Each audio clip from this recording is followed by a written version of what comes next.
kondisi ekonomi sekarang yang sudah linear itu tidak lagi sirkular seperti sedia kala, di mana seharusnya tidak ada sampah nih di dunia ini. Karena sampah-sampah yang dihasilkan itu di masa sebelumnya berhasil didekomposisikan dan kembali ke tanah. Nah, oleh karena itu, dalam menjalankan bisnis kita ke depannya, kita harus memulai dari mengetahui dari what, how, dan why dari bisnis yang akan kita jalankan, dan apakah kita sudah cukup memperhatikan lingkungan nih dalam langkah-langkah tersebut, sehingga daur produk atau ekonomi kita nanti kembali menjadi sirkular seperti yang dikatakan pada Fit tadi. Oke, mungkin langsung saja ya kita masuk ke sesi tanya jawab. Untuk peserta yang ingin bertanya bisa langsung menuliskan pertanyaannya di kolom chat dengan format nama, strip pertanyaan, atau teman-teman bisa raise hand juga nih untuk meminta diaktifkan nih mic-nya.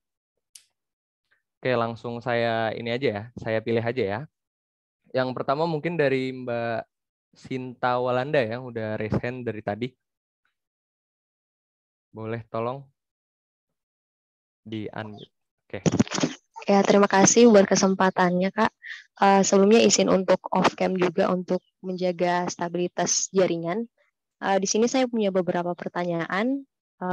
Yang pertama saya mau tanya juga tentang bagaimana perjalanan dari Evo&Co yang awalnya ide sampai bisa direalisasikan dan bisa berkembang seperti sekarang. Dan terkait produk-produk dari Evo&Co ini, di mana untuk bisa mengaksesnya, Kak? Terus, ya apakah juga ada kesempatan untuk join dengan Evo&Co, entah itu kegiatan magang, volunteer, atau bahkan loker seperti itu. Dan kalau ada job desk yang available, apa saja, Kak? Mungkin itu pertanyaan dari saya, dan terima kasih atas waktunya.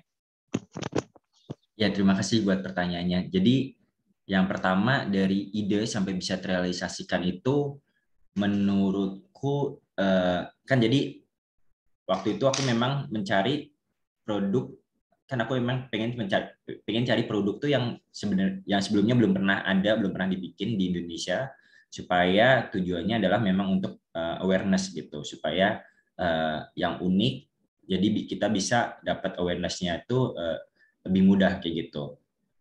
Terus waktu itu idenya adalah karena melihat waktu itu ada gelas yang bisa dimakan di Jepang, tapi terbuatnya dari cumi dan mesti dipotong-potong dulu, habis itu dibakar baru bisa dimakan kayak gitu. Nah, aku mikirnya kalau misalnya di Indonesia ribet-ribet gini, orang akan mau beli juga, orang akan makan juga gitu kan. Jadi harus lebih simple, habis itu supaya kayak langsung bisa dimakan aja kayak gitu. Nah, waktu itu pemikirannya simple, pengennya bikinnya dari jelly aja, karena jelly bisa lebih gampang dibentuk, tinggal cetakan, tapi pakai jelly biasa ternyata nggak bisa. Jadi letoy banget gitu, pakai jelly biasa nggak bisa. Nah, dari situ baru tuh pelajarin lebih lanjut, jelly itu sebenarnya terbuat dari apa aja sih bahan bakunya. Ternyata salah satunya itu yang bikin lebih bonding, lebih keras itu kan si apa namanya, gelatin. Nah, tapi kan gelatin nggak ramah lingkungan kan, karena terbuat dari tulang babi, tulang hewan kayak gitu. Terus habis itu ternyata ada pengganti gelatin itu terbuat dari rumput laut. Dan rumput laut ternyata juga sangat ramah lingkungan karena menyerap karbon dioksida dan menghasilkan oksigen. Nah, dari situ baru kayak berpikirlah, oke, boleh banget nih kita bikin dari rumput laut, habis itu kita formulasikan lagi dari keragenan itu, kita formulasikan dengan bahan-bahan lainnya sampai akhirnya kita bisa bikin Elo Jelo itu sendiri. Yang paling penting sebenarnya adalah ketika udah ada ide, sebenarnya eksekusinya sih. Jadi nggak perlu banyak berpikir kalau misalnya ini nanti gagal gimana, atau kita nggak punya background untuk bikin itu kayak gitu. Yang paling penting sebenarnya coba aja, kayak eksekusi dulu aja. Kalau nggak punya knowledge-nya, sekarang kita ada di zaman di mana informasi itu semuanya bertebaran gitu. Tinggal kita mau nyari atau enggak. Ketika kita cari itu pasti ketemu gitu. Yang penting sebenarnya adalah kayak eksekusi dan jangan takut gagal. Jadi supaya idenya itu bisa cepat realisasikan gitu. Jadi nggak ditunda-tunda kayak gitu. Terus yang kedua, produk-produk kita itu bisa diakses. Kalau untuk yang retailnya, sebenarnya kita buka di Tokopedia, kayak Tokopedia, Bukalapak, Shopee dan lain sebagainya itu. Jadi di semua e-commerce online itu kita ada produk kita, tapi kita memang lebih fokus sebenarnya ke B2B. Jadi kita supply ke restoran, hotel, cafe atau catering, atau kita ada distributor gitu, ada reseller juga, distributor di luar juga ada juga. Jadi kita lebih fokus ke B2B, tapi kalau untuk yang retailnya kita ada di e-commerce kayak gitu. Terus yang ketiga untuk magang dan loker, magang sih sebenarnya kita sekarang lagi buka magang untuk sebenarnya untuk bagian marketing dan juga research dan development produk. Jadi kita lagi cari bagian chemistry, ini chemical engineering, biotech, bagian biotech juga, untuk kita akan mengembangkan suatu produk lainnya, dan juga marketing sih kayak gitu, untuk magang dan loker, dan juga desain kita lagi cari orang desain juga kayak gitu. Jadi nanti bisa kontak aja sebenarnya ke info@foware.id, email ke sana dengan CV-nya, nanti boleh kita akan lihat. Thank you. Oke, semoga terjawab ya tadi jawaban dari Pak David Christian. Mohon maaf kalau misalnya ada suara hujan nih karena tempat saya hujan. Saya akan membacakan yang kedua dari Jayan Kuncoro dari Bandung. Pertanyaannya, untuk bisnis ramah lingkungan biasanya mahal untuk produksinya. Berapa lama biasanya untuk mendapatkan keuntungan? Baik, boleh Pak David silakan jawab.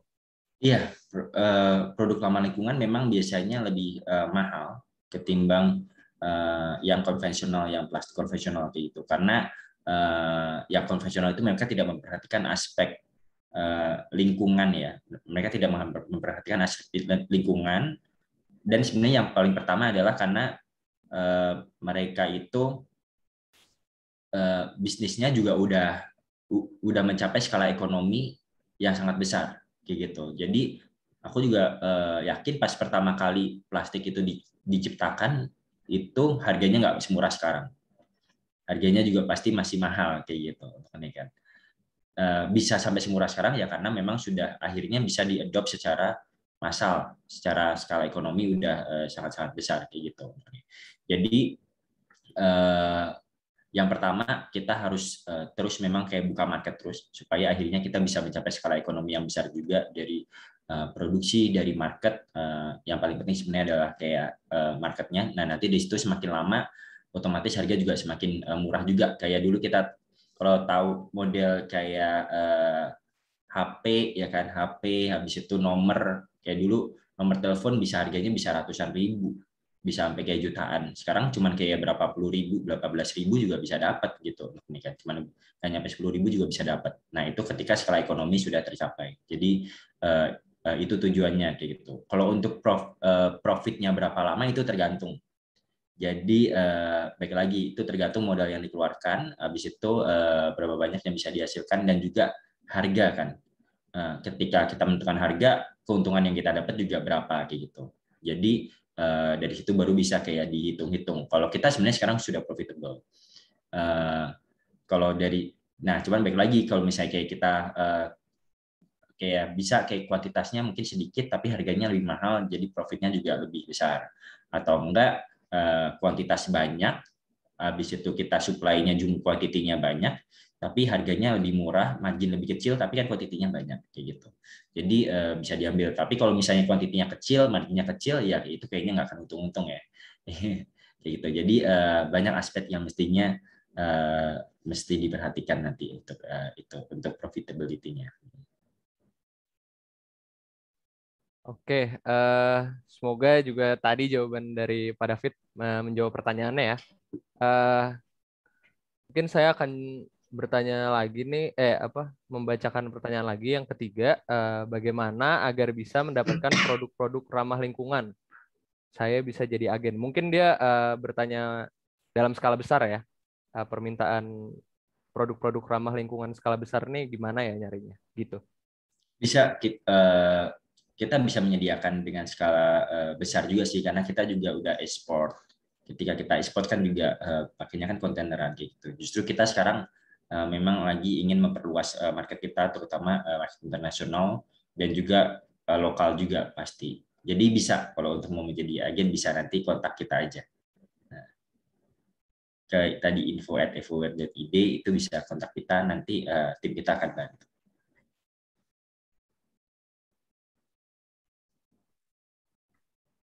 Oke, mungkin ini dari keterbatasan waktu ya teman-teman.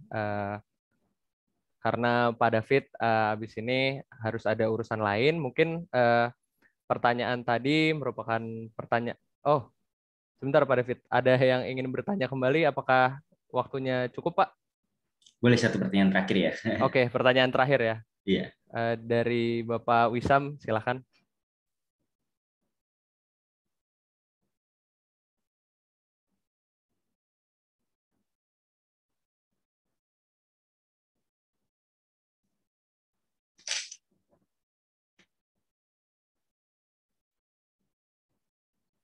Halo, Bapak Wisam. Tidak ada suaranya, Pak. Halo, apakah sudah masuk sekarang? Sudah masuk. Oke, baik.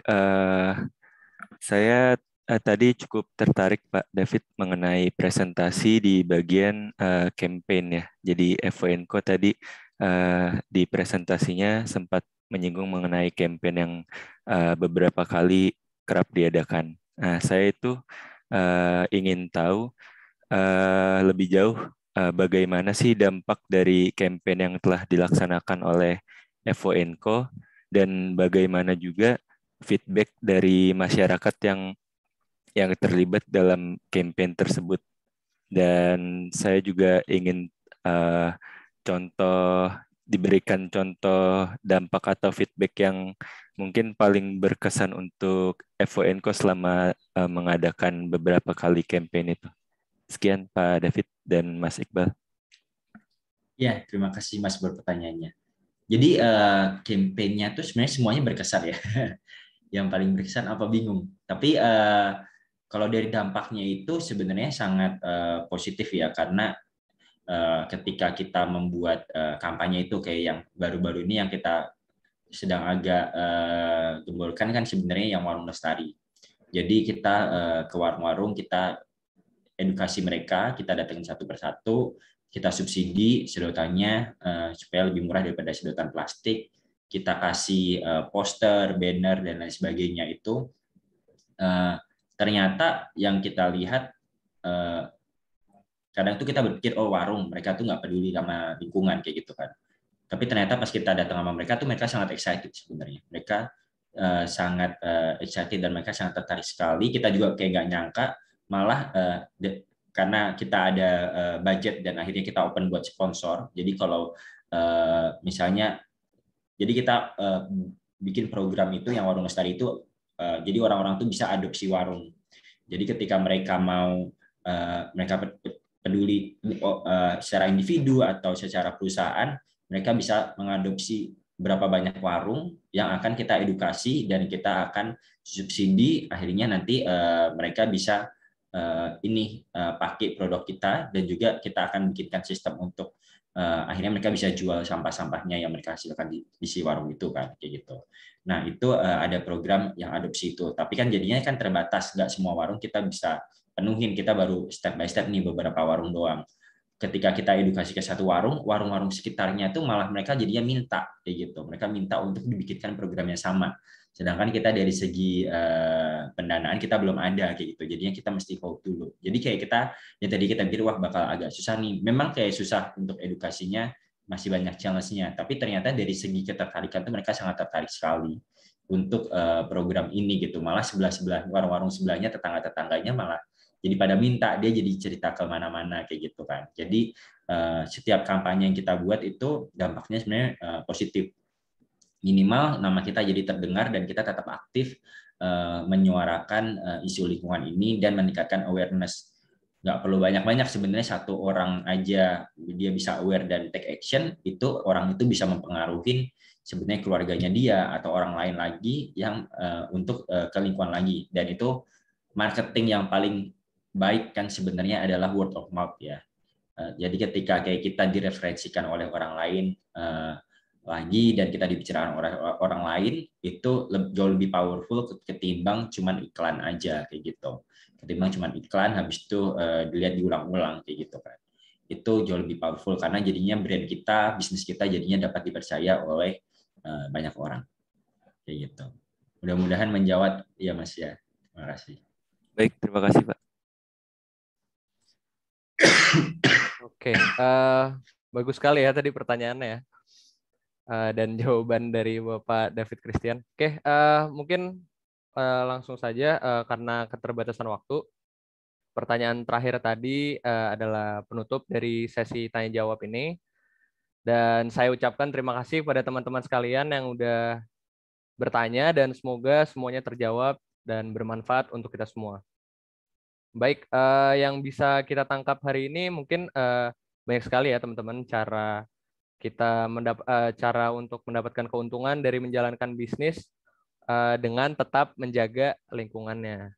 Nah, diharapkan dengan adanya Inakors hari ini bisa menjadi stimulus nih untuk kita semua yang ingin memulai usaha ataupun sedang menjalankan usahanya untuk tetap menjaga lingkungan. Nah, oh ya teman-teman, bisa nih langsung saja untuk buka toko di Ina Product. Mungkin kalau misalnya udah punya produk-produk ya yang ramah lingkungan gitu bisa aja didaftarin di Ina Product. Nah, di Ina Product ini bakal banyak banget nih dapat manfaat-manfaatnya. Salah satunya tuh bisa menjadi merchandise resmi nanti di sirkuit Mandalika ini yang lagi booming-boomingnya.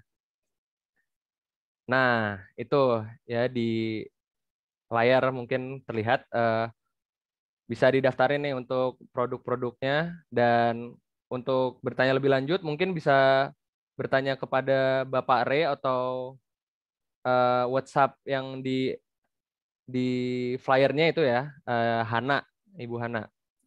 Dan teman-teman juga jangan lupa diharapkan untuk mengisi feedback form yang tersedia di kolom chat agar mendapatkan sertifikat pelatihan hari ini. Oke, sebelum menutup acara, mungkin untuk mengabadikan momen kita bersama hari ini, saya ingin mengajak teman-teman sekalian nih untuk membuka kameranya biar kelihatan muka-muka kita semua nih. Mungkin kita akan berfoto dulu. Kita ada, bentar. Kita ada 2 slide ya. Oke, untuk slide pertama dulu. Oke.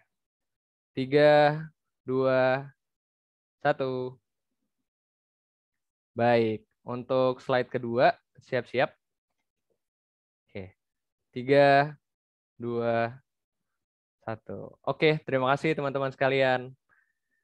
Tidak terasa, acara Inakors kali ini sudah sampai di akhir acara.